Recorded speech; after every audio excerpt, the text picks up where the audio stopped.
So I'd like to introduce Timothy F. Slaper, the Director of Economic Analysis for Indiana Business Research Center at Kelley.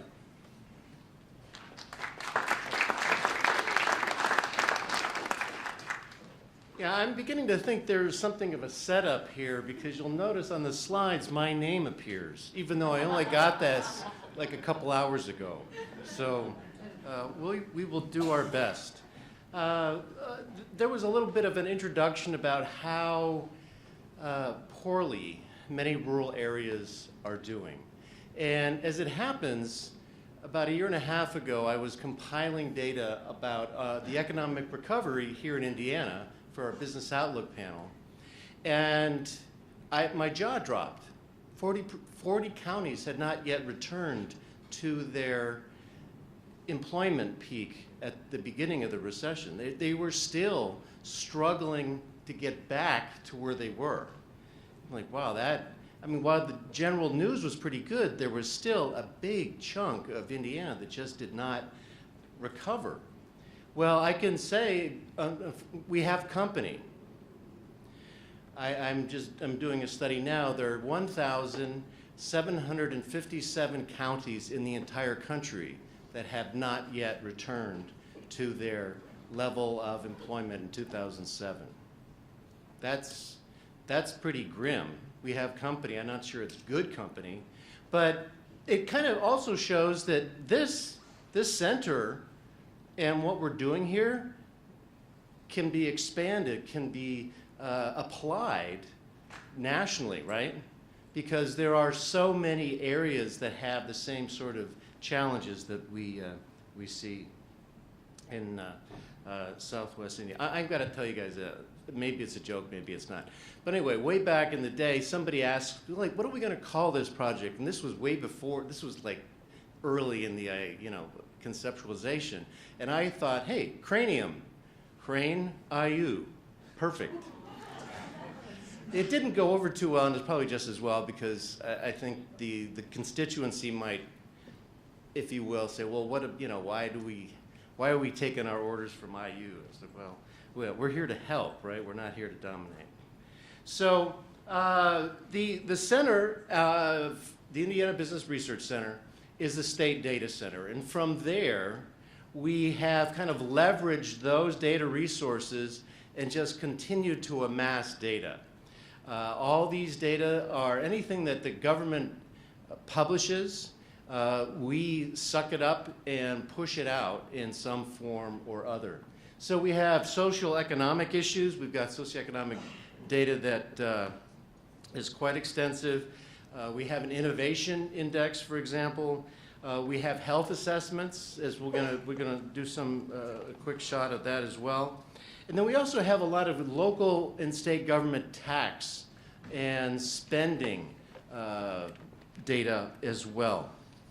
So why don't we go through here? And unfortunately, I can't read that.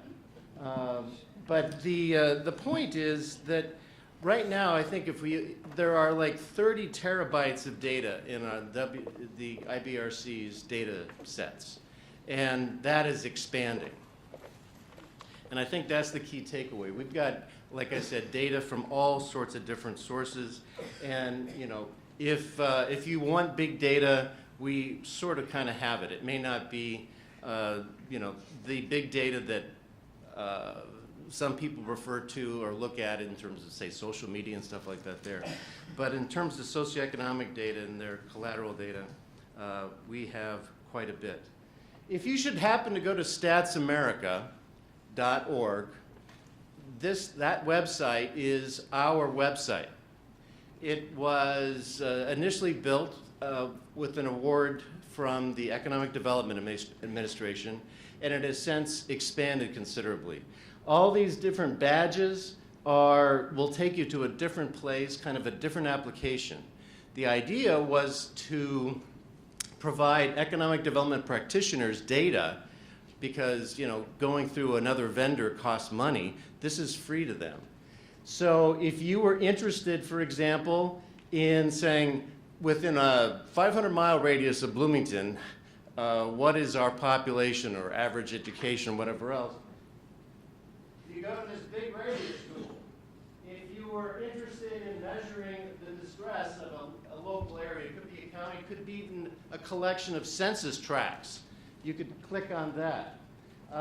The Innovation Index 2.0, that's another big set of data that includes venture capital, includes foreign direct investment. It has a pretty wide scope in terms of data. And then this innovation mapping tool, this is on the website. If you click through the badge, will allow you to compare one place versus others.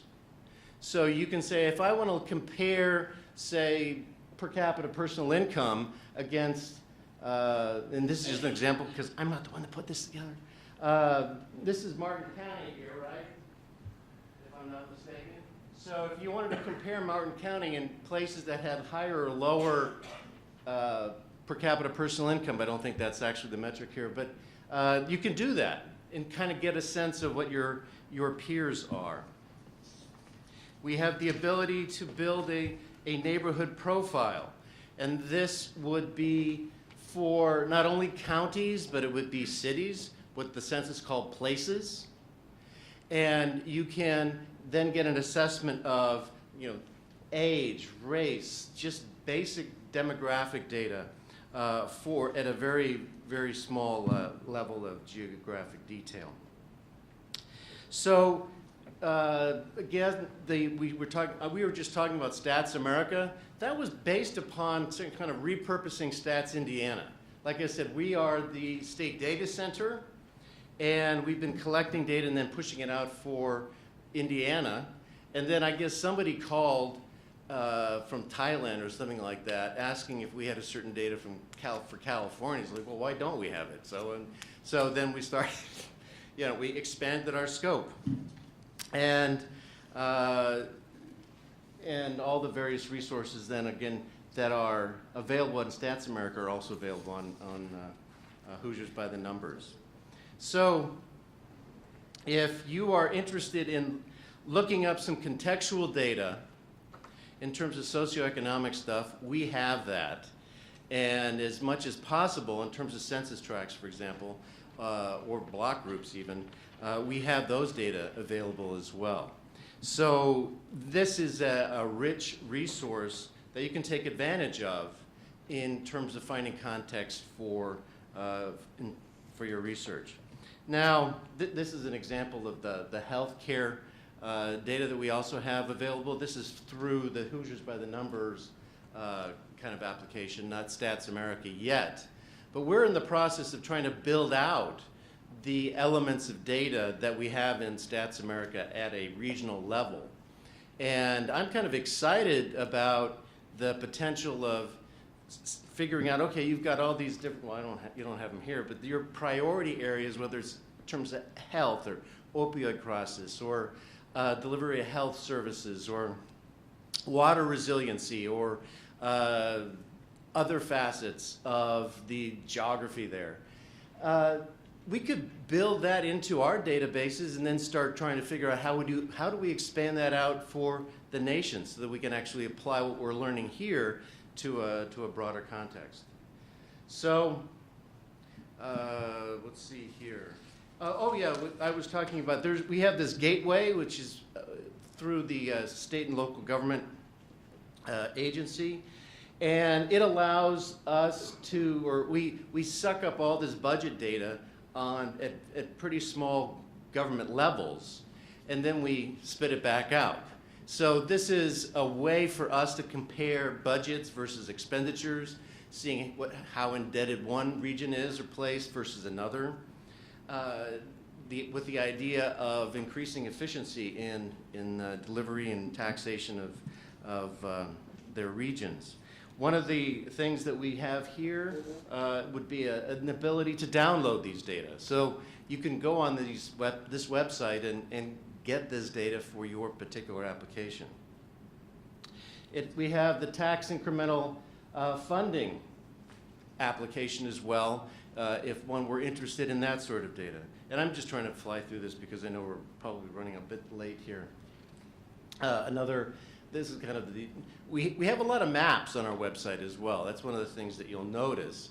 And so we not only say, well, this is a county, we also show you where that county is, and you know, very, very fine levels of geographic detail in terms of, like I said, census tracts. Here's property tax summary tool. You can go about searching particular localities and functions in this application as well. Collective bargaining. I'm not very familiar with this particular thing because this isn't my wheelhouse here, but it is another facet that might be of potential interest to researchers. So these are just lists or links to our publications, In Context, Indiana Business Review, and that pretty much sums up what I think Carol had to say. And she's very, very good at speaking, you know, extemporaneously. And maybe it's a good thing that, given we're running late, that it was me, not her. We might still be on the second slide here. So anyway, these data are available. You can contact us, and we can figure out how to push that out to you if it's not immediately appears to be in a good format for you. So just let us know. Thank you very much.